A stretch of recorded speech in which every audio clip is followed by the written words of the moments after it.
Time sure flies when you're having fun. Whew, Paimon's exhausted. Guess it's about time to head back and get some rest.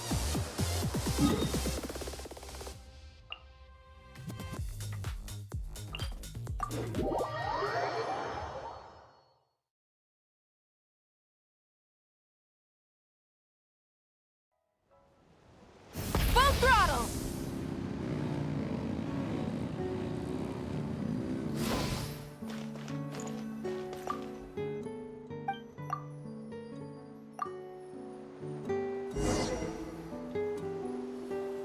Morning, Traveler. Morning, Paimon. Thought I'd come over and say hi, puffer, floaters, and all. Morning, Mualani. How are you so full of energy?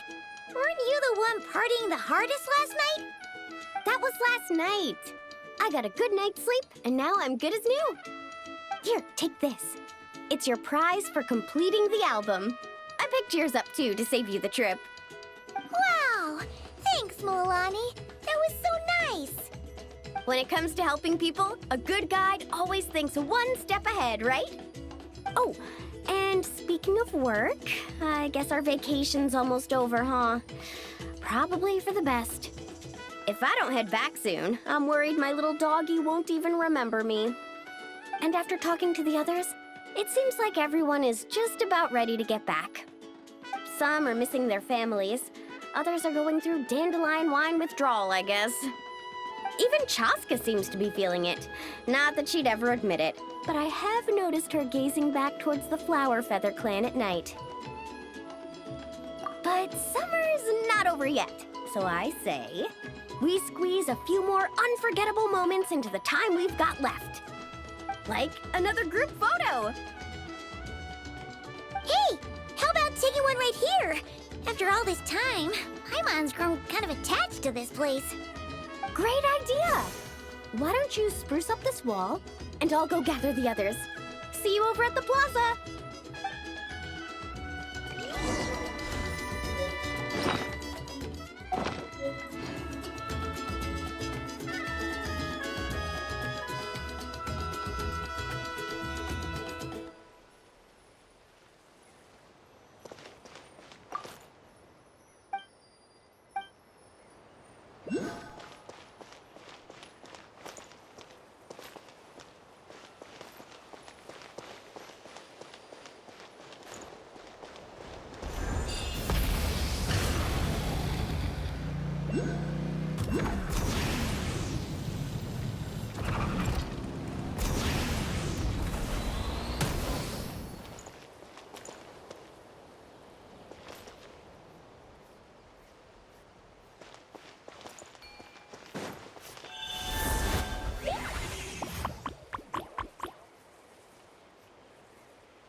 amazing!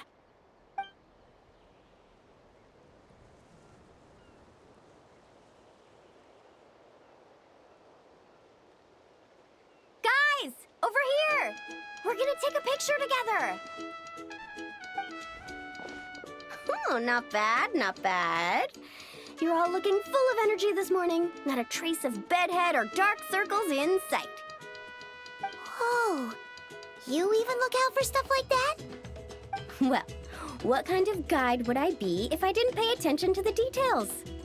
Yeah, and what kind of bard would I be if I didn't appreciate a good drink? What's that got to do with anything? Somehow, though, I know exactly what he means. Do you really think that? Or are you just playing along to keep Tone Deaf Bard happy, too? I see no harm in a bit of nonsense. Here, put on this Asha headband. It's a souvenir from the rest of us.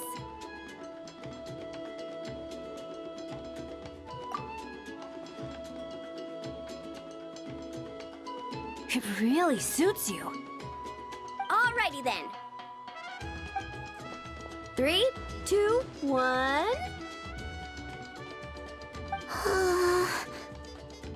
Paimon? Sorry. All that nonsense has got Paimon's head muddled. Her mind's gone completely blank.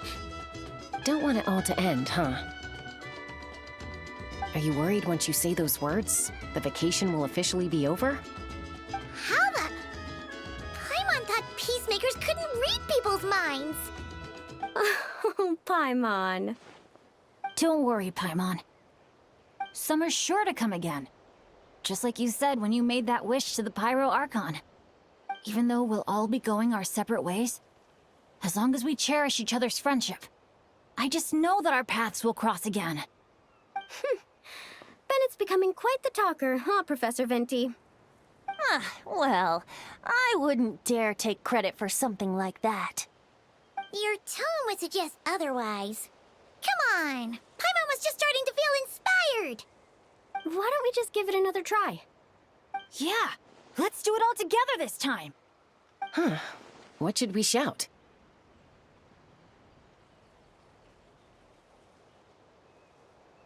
Sounds good! 3, 2, 1... Lucky Star! So, what are your plans for the future, Bennett? If you're having trouble deciding, you can always park it in the People of the Springs for a bit. Or however long you want, really. Thanks for the kind offer, Moalani. I actually went to see the Pyro Archon to tell her how grateful I am for everything she's done for me. She told me that the domain we entered was an abyssal simulation of the Mare Javari. It was extremely unstable, and now it's completely gone. Later, when we got on to talking about my future, she said I was more than welcome to stay here in Natlan, but also that she would respect my decision, whatever it turned out to be. And after thinking it over, long and hard, I've decided to return to Mondstadt. You miss your dads, don't you? That's definitely part of it. I promised to tell them everything that happened on this adventure, and I can't go back on my word. But also, when I said goodbye to my mom and dad, I promised them I'd become the most legendary adventurer in all of Teyvat someday. And no adventurer should stay in one place for too long. Bennett. What if your luck starts going downhill again the moment you leave Natlan? It's fine. The warmth and kindness I've experienced on this adventure is enough to get me through all the challenges that lie ahead.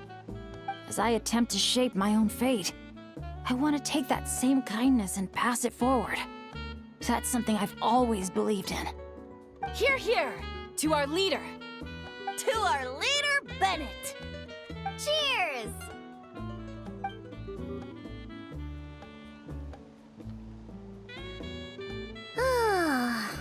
This is gonna be another all-nighter, isn't it? The fun never stops! Who's up to perform next? Bennett's almost fallen asleep several times now. no. I can still keep going. Go get some rest now, guys. And seeing as you've still got the energy, I'll leave the cleanup to you, Mualani.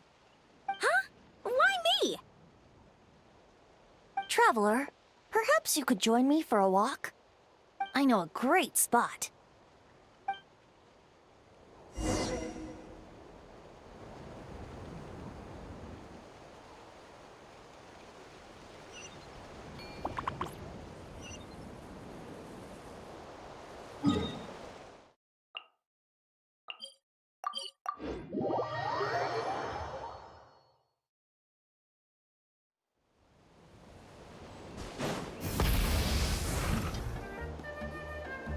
You might be tone deaf, but you sure know how to sniff out a good view. Glad you like it. Some stories aren't meant for the birds, only for the stars high in the sky.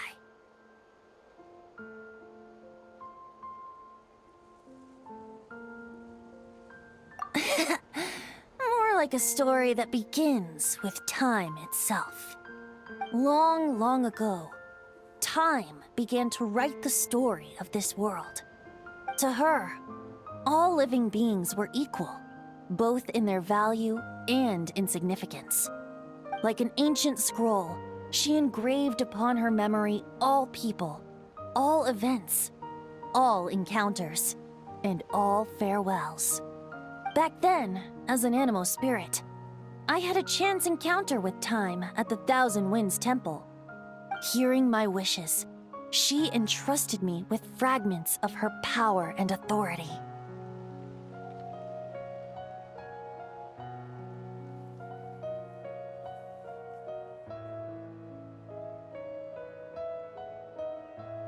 Sounds like you've heard the story of time in the wind before. Charming, isn't it?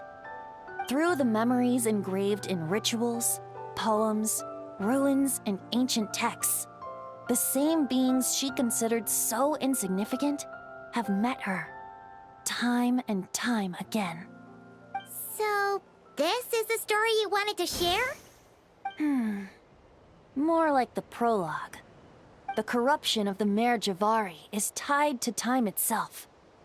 To put it another way, it is a calamity present in every moment that will ever be. Unlike time herself, I have always cherished many wishes in my heart. 500 years ago, to prevent the corruption of the Mare Javari from spreading beyond Tenochtitlan, I blew it off the timeline, turning it into the Windless Land.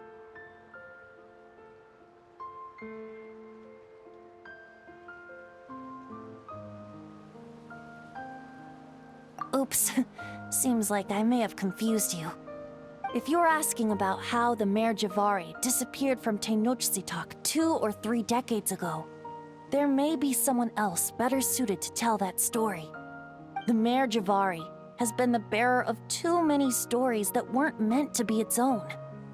I merely played a part in one of its chapters. And the choice I made 500 years ago came with a price.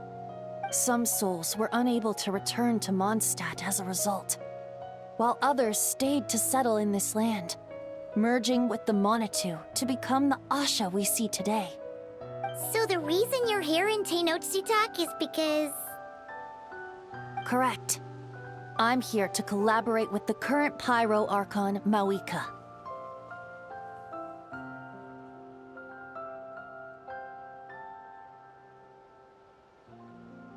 Correct again. The flame was our signal. Only by having Mawika open a rift between that space and the true Mare Javari could I sneak in and bring back all the souls who wish to return. As for my little trick of bringing back memories as well, it's not the first time I've pulled that off. Mawika also mentioned that you were planning to introduce us. Looks like I beat you to it, huh? I was glad to discover that she shares my love for fine wine and freedom. We got along great.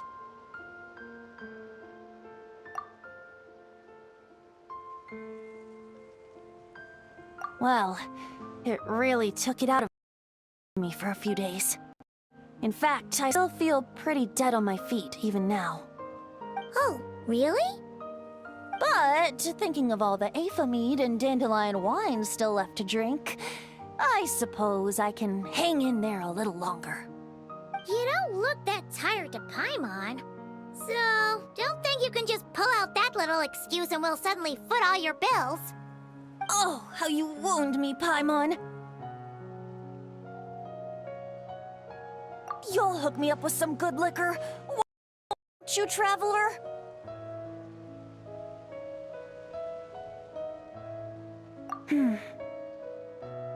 I suppose to protect Mondstadt, and that everyone who wishes to stay there has the freedom to choose their own path.